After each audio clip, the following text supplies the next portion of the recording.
여기에 축구 통계 매체 후스코어드닷컴은 공식 SNS를 통해 이번 시즌 유럽 5대 리그에서 90분당 가장 많은 찬스를 만들어낸 선수들을 발표하며 이강인의 성과를 주목받게 만들었습니다.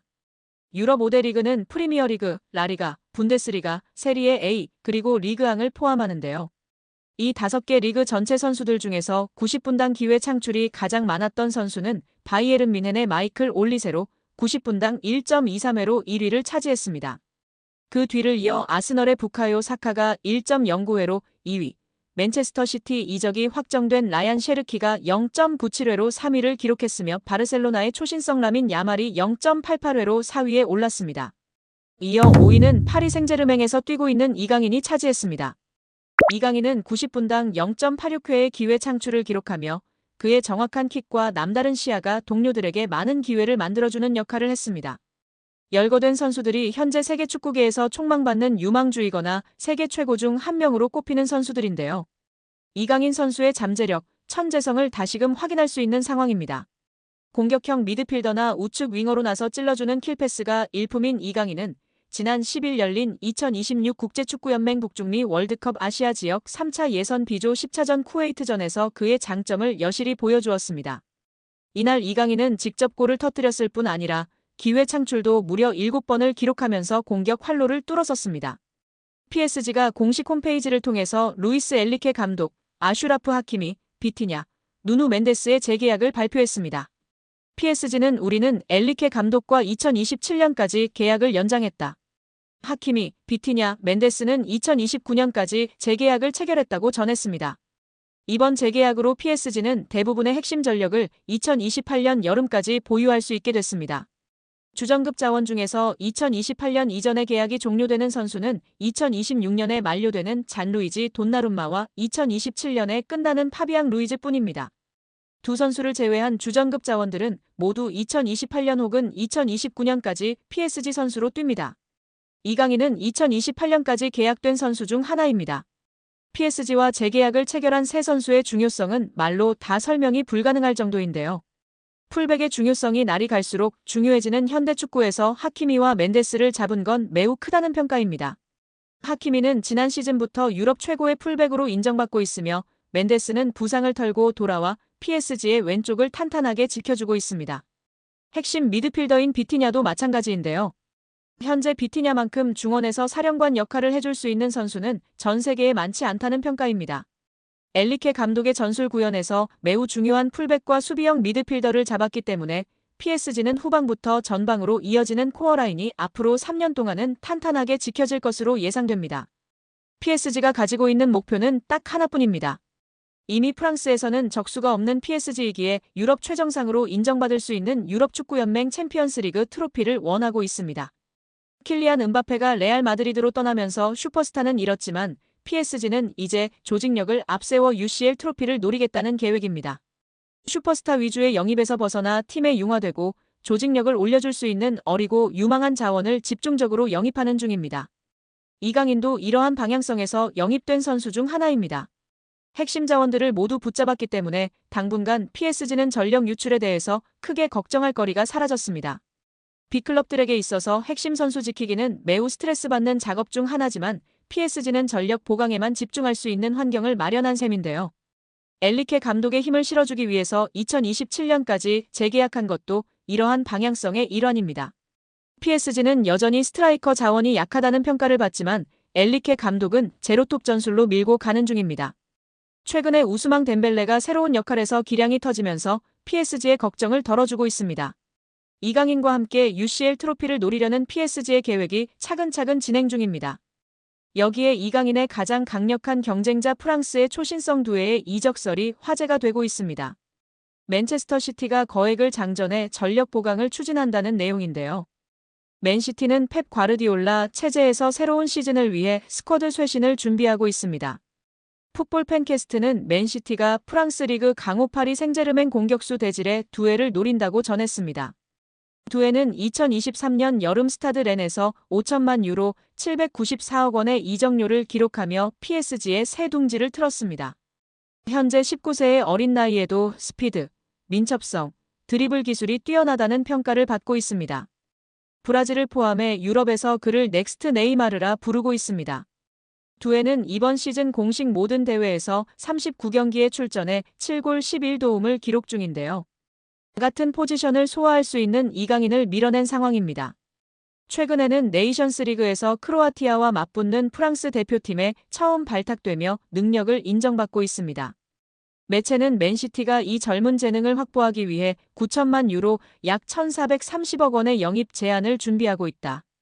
그러나 PSG는 두에를 미래 전력으로 간주하고 있어 방출에 소극적인 자세다.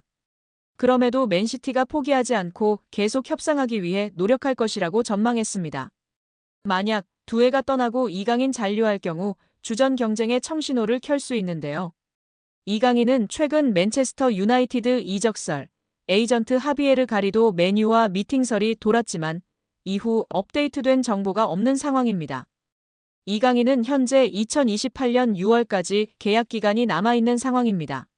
한편 매체는 맨시티가 올여름 이적 시장에서 다수의 방출을 준비하고 있다.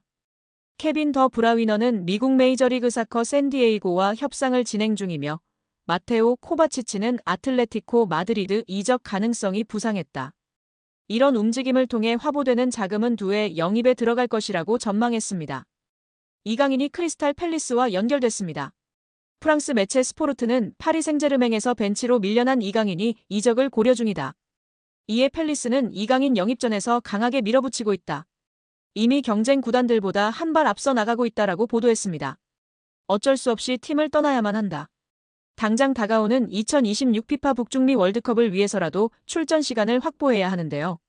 다행히도 PSG는 이강인에게 미련이 없는 것 같습니다. 레퀴프는 이강인과 곤살로 하무스는 다음 시즌 팀 구상에서 제외된 것으로 보인다.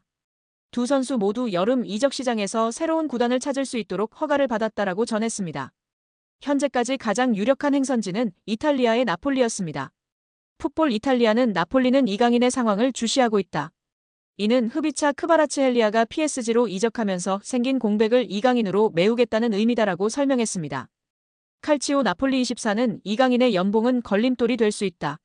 그는 연봉 700만 유로 약 108억 원을 받고 있다. 하지만 나폴리는 일정 수준 이상의 연봉 지출도 검토 중이다. 이강인은 매우 기술적이고 유연한 공격 자원이다. 나폴리의 스타일과도 잘 어울린다는 평가를 받고 있다라고 이야기했습니다. 그런데 여기에 팰리스까지 가세한 상황인데요. 스포르트는 팰리스는 PSG의 이강인에게 큰 투자를 할 준비가 되어 있다. 그는 여러 포지션을 소화할 수 있다. 이에 코칭 스태프의 관심을 끌고 있다. PSG가 요구하는 3천만 유로 약 468억 원을 지불할 의향이 있다라고 밝혔습니다. 영입에 매우 진지한데요. 매체는 이강인 영입 경쟁은 치열하다. 아스널, 맨체스터 유나이티드, 나폴리, 아틀레티코 마드리드 역시 이강인에게 관심을 보이고 있다. 하지만 팰리스는 출전 시간과 중요한 역할을 약속함으로써 경쟁 구단들과 차별화를 시도하고 있다라고 주장했습니다. 올리버 글라스너 감독과도 잘 맞을 것이라는 주장입니다. 런던 월드는 이강인은 단순한 공격 자원이 아니다. 윙어, 중앙 미드필더, 심지어 풀백 자리까지 소화할 수 있다.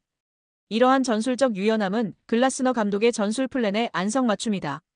그의 멀티성은 팰리스에 있어 큰 자산이 될 수 있다라고 내다봤습니다.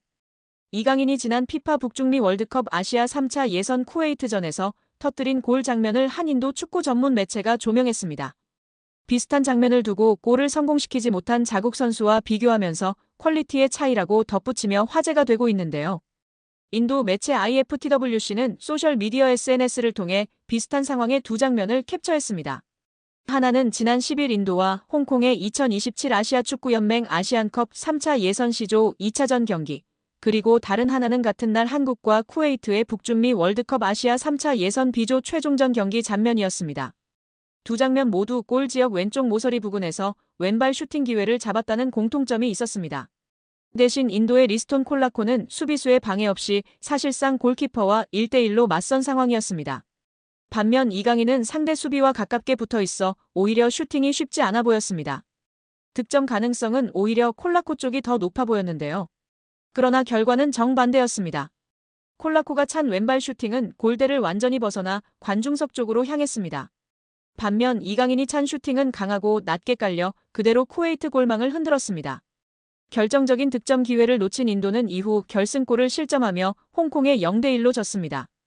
이강인의 골은 1대0의 리드 상황에서 승기를 굳히는 쐐기골이 됐습니다. 두 장면을 나란히 배치한 매체는 콜라코의 슈팅은 골대 안쪽으로 향하지 못했지만 이강인의 슈팅은 골로 연결됐다며 이것이 퀄리티의 차이라고 조명했는데요. 선수의 퀄리티의 차이가 결국 비슷한 장면에서 득점과 득점 실패로 이어졌다는 뜻이었습니다. 물론 이 게시글엔 코끼리와 개미를 비교할 순 없다거나 이강인을 그와 비교하는 건 이강인을 모욕하는 행위라는 등 애초에 비교 대상이 아니라는 댓글도 이어졌습니다. 공교롭게 같은 치른 경기에서 매우 비슷한 장면이 연출되면서 인도 언론이 이강인과 인도 선수를 비교한 것 같은데요. 프로 선수와 아마추어 선수의 차이라고 볼 수 있을 정도로 엄청난 갭이 있는데 비교하는 것 자체가 우스운 것 같습니다. 구독자 여러분들의 생각은 어떠신가요?